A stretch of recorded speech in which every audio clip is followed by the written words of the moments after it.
Welcome, Fresh Baked, to part 3 of our unboxing, I guess, our little box of treasured memories of Fresh Baked's first 3 years. I've got 2 of these, actually, but I think we're going to just do one more video on this box, and then we're going to let the other box marinate a little bit, because you don't plan a time capsule and then open it the next year, right? No, we're going to let that one marinate just a little bit. So we got one more box to go. I had so much fun. We did a video earlier today, or I recorded one earlier today, of our pickups from the last week. Oh my god! If you didn't watch that one, go back and watch it, because that was a lot of fun. We picked up a lot of stuff, and I got a little emotional. But I know I'm feeling good about this little box right here, because I have a feeling that's why I bring it up, because I think there's gonna be some memories in here that's gonna really get me going again. Because we're in the bottom third, and hopefully that means the older stuff. So I'm going to pass through some of this because it's, not exactly exhilarating. Here we go. Here's a times guide. Rock Your Disney Side. You guys remember that? Rock Your Disney Side? There was oh, you know what this is? That's the all-nighter. Because they're doing an Avengers superhero movie marathon at the Captain EO Theater, what is now the Tomorrowland Theater. They had a dance club. Look at that menu, you guys. All kinds of special foods that they had for that night. Did we eat any of those? Let's see. We tried. I know that. What did we get? I know we got some. Oh, this is the year that we went to DCA and got the... oh, no, we tried to go to DCA, but they were already closed. They weren't serving dinner. They were serving breakfast. So we couldn't get the beef and cheddar. It was that's when they first started selling the beef and cheddar. And then they wound up keeping it as a permanent part of the menu. Yeah, I saved a couple of these Rock Your Disney Side ones. I think I'm gonna be glad I kept those eventually. Here's our 2014 extravaganza that I think it was me and the Ninja and Candy, and that's also the day that the 3 of us had lunch at Club 33, if I remember correctly. And then here's the DCA side of things. It's the monstrous... Oh, this is 2013. The Monstrous Summer All-Nighter. This was the first one that we attended. That was a lot of fun. That was a good party. That was probably the best memories I have of any all-nighter was that first one. And I think it was just the Ninja and I. It was just me and the Ninja. Here's a receipt. I bought 2 annual passes for $1,300. This year it was 2013. So that's $650 each. This is an activity map for the Wilderness Explorers. It was for Easter. They had a separate Easter egg hunt at Redwood Creek, which was actually a good fun. I had to do this one by myself though. How sad is that in retrospect that you go do an Easter egg hunt by yourself? Anyway, so you had to like follow the clues, and then you get little scratcher things here. I scratched one of them, and then I stopped doing it, I think. And then you had to fill in. It was like a jumble or whatever, and you had to fill in the blanks to find out what the phrase was, depending on where the eggs were. And the phrase was "Spring has sprung," and it sure did. Okay. Yes, and here are the 2. There's 3 actually, but I don't know where the third one is. It must be in there somewhere. But these are our tickets. Oh no, there should be only 2, because the Ninja and Candy did not have annual passes at the time. We were invited to go to Club 33 by members of Club 33, and part of that was that you get a park hopper, because we weren't annual pass holders, or they weren't, so they had to get admittance. So we got Candy and the Ninja passes, and that was valid only on this day, December 29th, 2013. And that reminds me, Easter wasn't the day we went to Club 33. Easter was the day that we went to the Blue Bayou. This was a really good day. Well, hopefully you guys are still watching Fresh Baked. Thank you very much, whoever it is that did that for us. That's still one of my best memories ever at Disneyland. Okay. couple more drawings. Now these, let me see here. Somebody went to Walt Disney World, and they brought back a bunch of, this happened more than once, I think, because so some of you, I'm going to say thank you to her. I want to say Elise.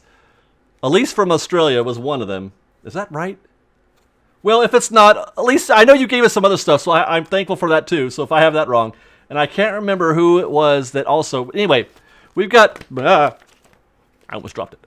We've got guide maps from Magic Kingdom.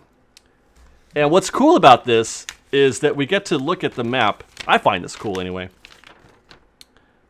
And you can see just how much space they have. Here's the hub. Okay. Now, Frontierland would be right here. And then, well, I guess the New Orleans Square would kind of go. I mean, that part of it is, I guess, I don't know. Maybe it's not that much bigger. Maybe the actual Magic Kingdom proper isn't that much bigger than Disneyland. But it just seems more spread out. It seems like it's not as, you know what I mean? Because that's how it feels. I've been to, Magic Kingdom once before, and that was the first thing I noticed, amongst all the other things that are more wide open. But that was the first thing I noticed, is that you kind of, you could you could breathe just a little bit. They say that the Magic Kingdom is more busy in terms of crowds than Disneyland. But I tell you what, I challenge. I don't know if it feels as busy, because it is just packed. At Disneyland, you can't even. It's just so stifling. And then we got this is during the Flower and Garden Festival, so this is at Epcot. I'd like to do this one of these days, because I find that to be a very fascinating idea for a special event. I'd like to do that. Also, the food and wine would be good too. All right, let's see. Here's some more fresh baked art. Look at that. Look at the giant ears on that sucker. I don't know who made. Oh, here we go. Oh, it's Jaslyn. Okay, Jaslyn is a young little junior muffin, and she has done a lot of stuff for us. Let's see what else. We probably have more from Jaslyn. There's that. No, that's not Jaslyn. Jaslyn, where's your stuff? Here's another one from Jaslyn. It's Sonic, I think. I think that's Sonic with a little muffin and a Mickey ear balloon. As it turns out, I'm really a big fan of Sonic too, so that I was very glad for that. I didn't mind at all that it wasn't, specifically Disney. Here's another one from Jaslyn. And then it's on the back side. She drew two, and this one it just says, look, it just says, "Cool, a muffin." Isn't she awesome? We saw her and I think it was her mom, the other day when Mike and I went for a Friday night visit, and she wasn't prepared with any art for us, but she's given us art on more than one occasion. Here's another one from Jaslyn. It's another Sonic. Here's more art from Jaslyn. Notice how she starts with the circle and then works within that. That's good work, Jaslyn. Okay, let's see. Okay, this one, this is an infamous little story for me and the Ninja. This is Mickey's Compass Quest. And they started this right around the time when they first launched. It is back, by the way, it's 100 degrees. Again, this is probably going to be the hottest day of the year. Today is. And it's October 9th? It's the hottest day of the year for me. So I just, I'm sweating. Okay, anyway, limited time magic. When Mickey and the Magical Map came out, Mickey's Compass Quest, and they sent you on a little, scavenger hunt, which was, by scavenger hunt, standards, it was really fun, actually. You had to go to different attractions all throughout the park. Storybook Land, Small World, Enchanted Tiki Room. And you had to find, they had a hidden, they hid things on those attractions, like little things, I guess. And they gave you 3 clues, and one of the clues was the right clue. Or one of the locations. They said it's one of the 3 locations. You had to figure out which one it was. I'm just babbling. Anyway, here you go. It's kind of torn up, but the Ninja and I went on every attraction and found everything, and it took us hours. It took us a long time, and we felt really accomplished. This was fun. Your prize for completing it, we went to go turn it in, and you got this. It's a compass.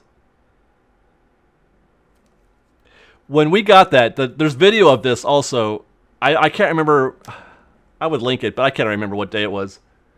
There's video of the ninja and I going, oh, really? I mean, I could go and ask for one of these. I literally could have walked up to the counter and said, can I have one of those? And they'll say, yeah, here, there's 10.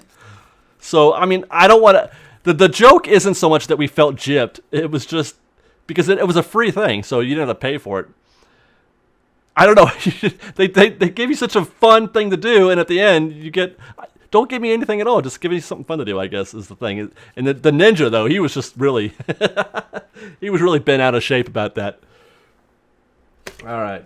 Oh, look at this. We got a fast pass. Ooh. We got a fast pass for Radiator Springs Racers from September 2012. That's when it was really hard to get one of these. It's not so hard anymore.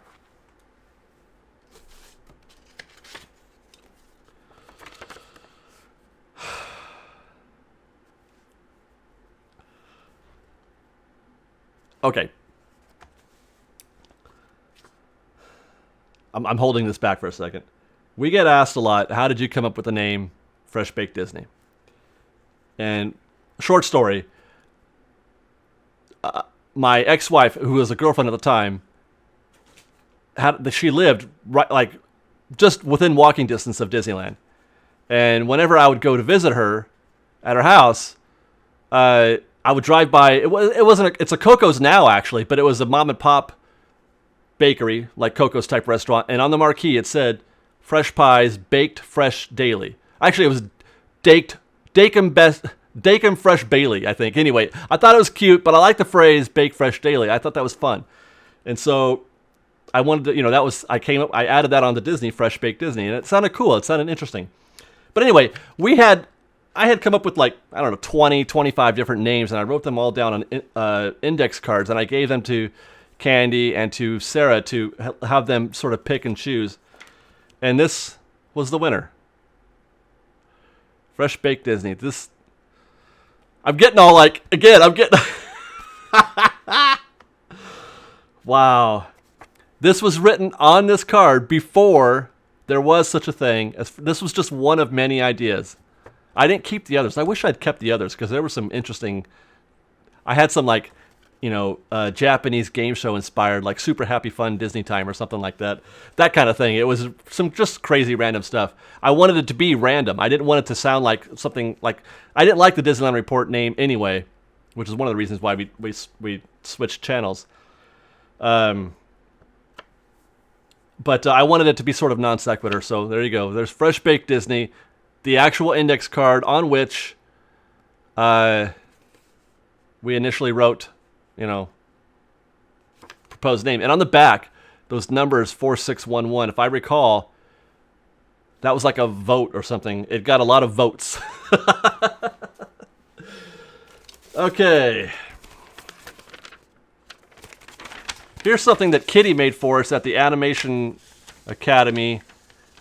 You put this in the thing and then you spin it around. This is the Sorcerer's Workshop, actually.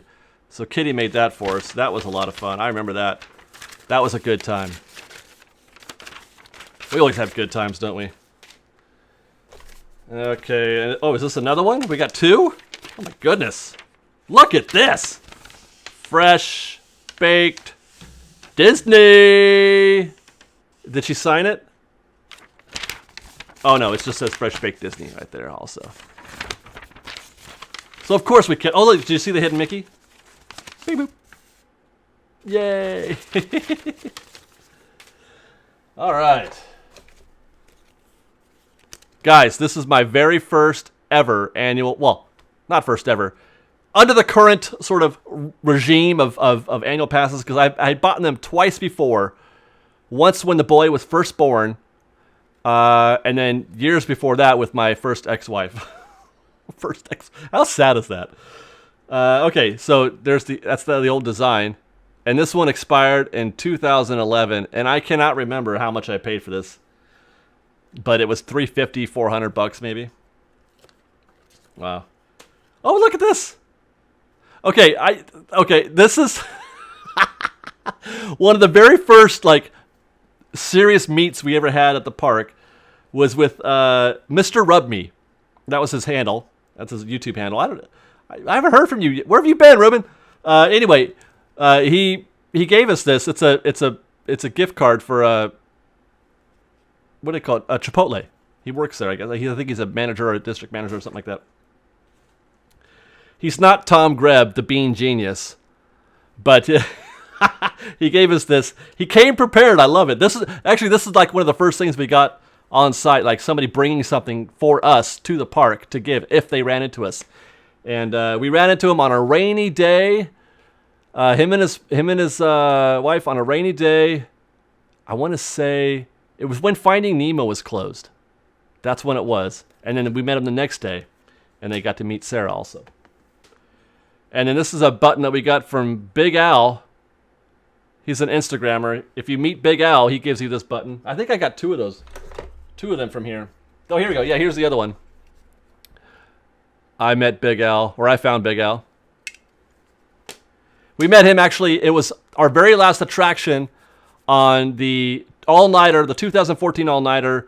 We were just trying to, wait out the clock till 6 a.m., and the last thing we did was ride the Mark Twain, and we found him doing the same thing we were. And here's a button we got for the Lone Ranger premiere at DCA in 2013, July 3rd, the day we met Johnny Depp. And Sarah will never forget it. Oh, hey, look. You guys remember the thing we were talking about, the Legends of Frontierland? This is one of the things that I earned. It's like, gold or whatever, fake gold. That's a rock, but you got this as a prize. Or did I buy it? I don't remember. But you could use this as currency also, I think. Here's something I bought. I just bought it and then put it in the thing. What a weirdo I am. It's a decal for your car. My other car is a monorail. I just felt like buying something that day, I guess. But I never wound up putting it on my car. I probably never will. Here's something else that I bought and then put it right back and put it right in the box. It's a postcard from Radiator Springs. Grand opening. And it's not dated, so it's hard to tell, but oh, here it is. Yeah, it is dated. There's a stamp on there. June 15th, 2012. That's nice, huh? This is something that we got in the mail as part of our, when they tried to get us to renew. It's the Erickson family, Aren't You Forgetting Something, little booklet, and they're trying to entice you to renew, so they give you all the park highlights. I have that poster up on my wall that you can't see right now, but I have it. Yeah, so it's a calendar of what awesome things are going to be happening at Disneyland. And if you ever thought or didn't think or wondered if Disneyland really likes or wants their annual pass holders, the answer is yes, and this is one of the reasons. I say that because there's a lot of production that goes into this kind of thing, and it tells me a lot. It tells me that they really want us to renew, that they're trying to encourage us to do that. All the buttons have settled to the bottom. Here's the button we got when we met the Sons of Tortuga. Focus. There we go. Sons of Tortuga. They're a social club. Here's a button that we got for, I want to say, where did they show? I think at Frozen. Was it at Frozen when they premiered the Get a Horse Mickey short? Before the movie. I don't remember. Here's a random Mickey button. I don't know where I got this. Focus. And then here's one from Trader Sam's Enchanted Tiki Room. Again, I don't remember the circumstances of us getting this one. It probably was part of the Adventure Trading Company.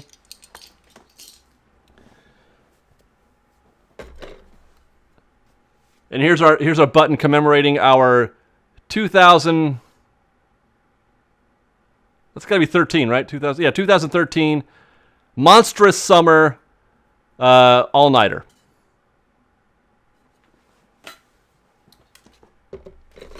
And by the way, and here's a. I don't know why I kept this. You got this if you attended the premiere of the Lone. Could you guess the Lone Ranger?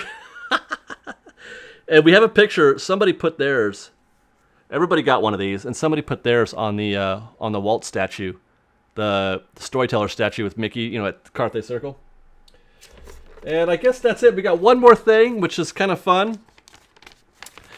When I first started doing the Secrets in History videos, I would do them live at the park. I would bring a script, and I would find a spot. This is really kind of weirding me out, but I would find a spot where I could film, where I would walk and talk, and I brought a script with me, and I would read it, you know, on camera while I'm walking around. It was really hard to do. I can't believe I never, you know, it took me as long as it did to start doing voiceovers, but I didn't have a mic at the time. But anyway, here's a script that I wrote. This is the script that I wrote for the Dominguez tree in Adventureland, and it's even got little like direction, like, you know, cut to the Bengal barbecue, pan right, then zoom in. Like I had written into the just I was such a wannabe, you know, and I'm like writing down screen direction. Anyway, I really enjoyed this. I'm glad that I saved one of these because it would have been weird. Not weird.